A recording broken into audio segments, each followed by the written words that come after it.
Good evening everybody, I'm Henrietta and I'm very sorry I can't be there with you tonight in person, but unfortunately, as you can hear, I lost my voice this morning. I was very excited to be part of the panel because this is the first event and I really hope it's just the beginning of a many successful such events. I really think these kind of events are really important because we need to keep the conversations are going. Ethnic communities sometimes losing their voice like I did this morning. But with these kind of talks, we can actually express how we actually feel and what changes we would like to see in the world. So I really hope that this will be just the beginning of a long conversation. First of all, I would like to acknowledge the Whadjuk people of the Noongar Nation, the traditional owners of the land on which I live and my services or where I work, and would like to pay my respect to the elders past, present and emerging. The first question that I got was about why I think that we are not a successful multicultural community. I don't think we can claim this title yet. I know that we are working really hard, a lot of us working really hard to make this happen, but I don't think that we are there yet or even close. Why I think it is because racism and discrimination is still rampant in our communities.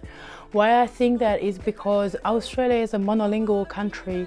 You can't use any other language other than English to communicate with other community members other than English. So I don't think we can be successful until we acknowledge every aspect of being culturally and linguistically diverse, until we solve the racism and discrimination that have huge impact of many of those ethnic communities that I work with.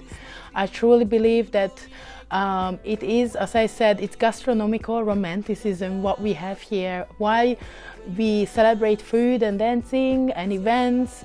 When it comes to decision making, when it comes to planning, ethnic communities are usually an afterthought, and that has huge implication on the way that people engage with ethnic groups and the outcomes that we are having and seeing in ethnic groups. I truly think one of the examples is actually our Prime Minister. He loves posting photos with the curry that he makes at home, which is really great. I would love to see more that happen with more ethnic communities, because I know how excited the Indian community is, or seeing the comments below that they're saying that the Prime Minister of Australia are actually making their food. But 1 week was when he posted one of the curries that he made. In the same week, he made Indian Australians or Australian Indians who went back to India to attend to their families, left the country legally. They were allowed and approved to leave the country to attend their families. He made them criminals if they return to Australia, threatened them with jail terms. This is not okay. What we need to see is consistency in messages. What we need to see is tokenism to go away. There's still a huge tokenism, especially when it comes to translations. I don't know how many times I have a feeling that organizations or department thinks that translating things will solve their problems of engaging with ethnic groups. I don't know how many times I'm receiving phone calls from different departments or city councils saying they find a gap in their service, and that gap is usually ethnic groups. I try to work with them, but usually because ethnic groups are an afterthought, it's really difficult to help that moment. So this is why I'm saying that we are not a successful multicultural communities, because I have a lot of work to do. So unless that I have less and less, when I've seen that I have less and less work to advocate or help or make things more culturally linguistically friendly, until then I don't think we can claim at all that we are a successful multicultural community, and especially about racism and discrimination. I think this is a really good beginning of those conversations. I don't think we're having enough there's a lot of consultation, a lot of reports going on, but it has been for the last 30-40 years and haven't seen as much change, or the change that we really need in order to make sure that everybody has the same experience as an Australian here in Australia. First of all, this is a conversation that happens more and more in the phase where I work with, is calling us culturally and linguistically diverse. This is a 30-year-old term that I think doesn't reflect anymore the difficulties and the diversity that we have here in Australia. I don't know what's the next new term or phrase, but I truly think that we need to look at more about the different experiences of the ethnic groups, the different issues and needs that they have. Not everybody has the same needs. I'm a white European woman from an economical migrant. I'm going to have a very different experience to the one who may came from a refugee background 10 years ago or 60 years ago. Very different. Also, another thing is that we are not a lot of the projects and programs that I've seen, they are not consulting with ethnic groups before the funding goes out or the funding application is asked, or the funding is given to mainstream organizations because they seem to have the capacity, but in the end of the day, they don't have the experience, the knowledge or the connections with ethnic groups. So I would love to see a little bit more thought going into the fundings, the programs and the projects that the government or the city councils want to do with ethnic groups. Try to find the connectors in their community. Try to find the ethnic organizations that have huge inbuilt connections with ethnic groups. Try to be a bit more resourceful. This is how we can work towards making sure that the projects and the programs that are coming out that are impacting ethnic communities like mine also is beneficial, led by the communities and delivered to the communities by the communities or the people that they trust and know, because that's the most important. There's still a lot of work to do, but I think if we keep talking, make sure that ethnic communities are involved and listened to, I think we're going to get there, but only together and only if we make sure that we're not leaving anybody behind. So the third question is about bringing more equality into city councils, governments and so forth. The good news is that I've seen a lot of good projects happening. I love working with city councils and community engagement departments because they know so well their communities, or they want to know them, or they want to engage. They're very open to all the projects, crazy projects that I'm chucking at them, and they always partner in crime to make the world a better place, and I really love that. But also I think the problem is equality. I don't think we can bring equality without equity. A lot of I would love to see more diversity in city councils, but a lot of the ethnic groups are not able to reach there or go there because of a lot of the systemic barriers and systemic discrimination that they experience. So I think I don't want to see more equality. I think equality is okay. Equity though, to make sure that the city councils enabling ethnic groups to join the conversation. One of the biggest problems I've seen, for example, I used to be very involved with the HK friendly HK friendly city guide from WHO. A lot of the local city councils were working on that. One of the biggest things that I've seen, it is 8 domains that you have to address in order to become an HK friendly city, and a lot of the workshops were around these 8 domains, but unfortunately around the tables were the most privileged of ethnic groups, most privileged of seniors groups. There were no homeless people, very minimal representation of our First Nation people, very minimal representation of ethnic groups. Usually I was the only one, or maybe another person, running around a table and trying to address the issues that are impacting our communities.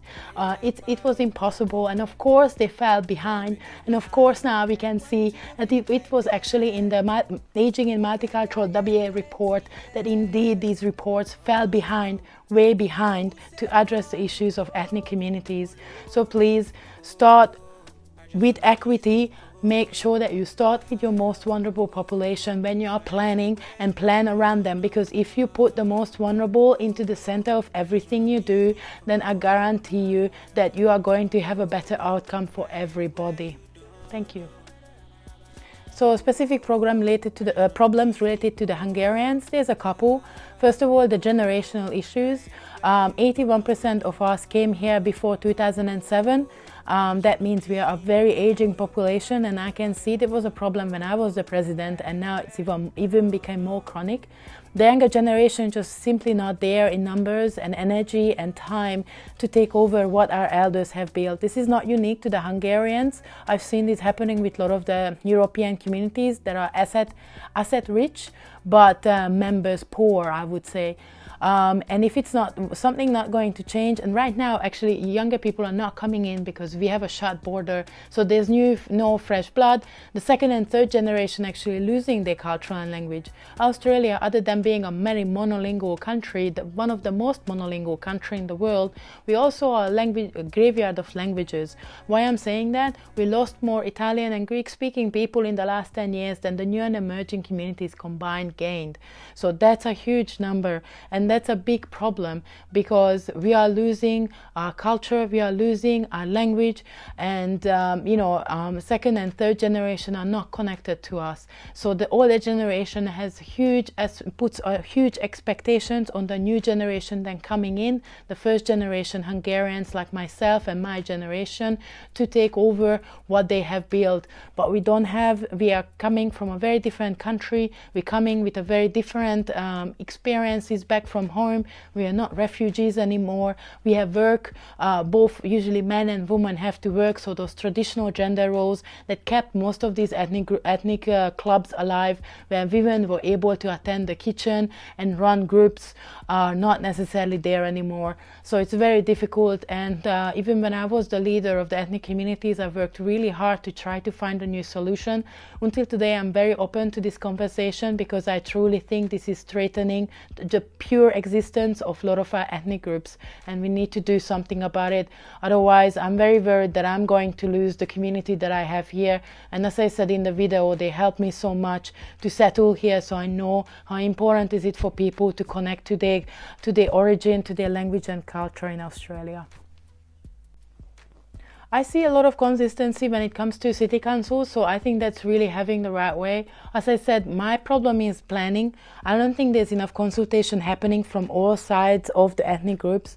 I'm seeing a lot of the ethnic groups making a choice that they're going to target this ethnic group, when in fact I know very well every single ethnic group, regardless of where they are from, have their own issues and they may need some help. But for example, a lot of the older ethnic communities that have been here for a long time, because they also experienced a lot of discrimination, and they were a very unfriendly environment. This is why we have so many ethnic groups, for the Italians, the Greeks, the Polish, the Hungarian here in Perth, because they had to build their own community hall in order to speak their language, because if you spoke your language on the street, you can get into serious trouble. In fact, your life can be threatened. So they build these community halls to come together and celebrate their own culture away privately behind the door.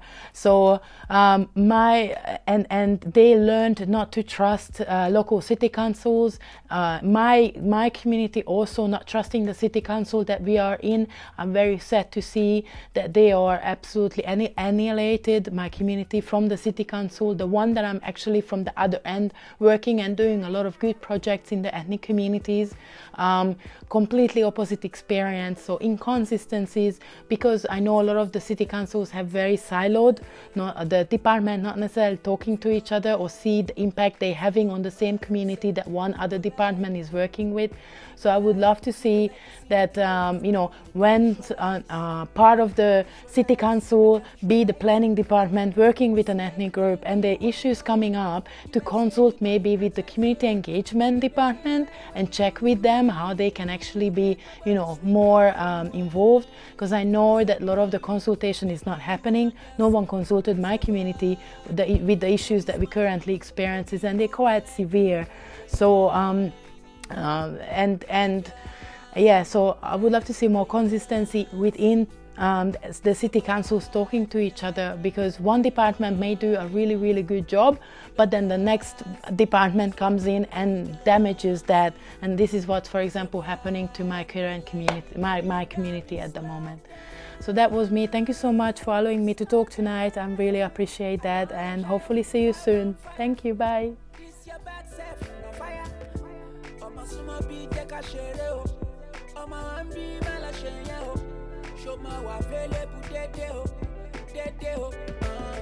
You see every time when you whine, you like say you don't hypnotize me, baby I can't lie. When you do the thing you do, you make my body sweet, where you want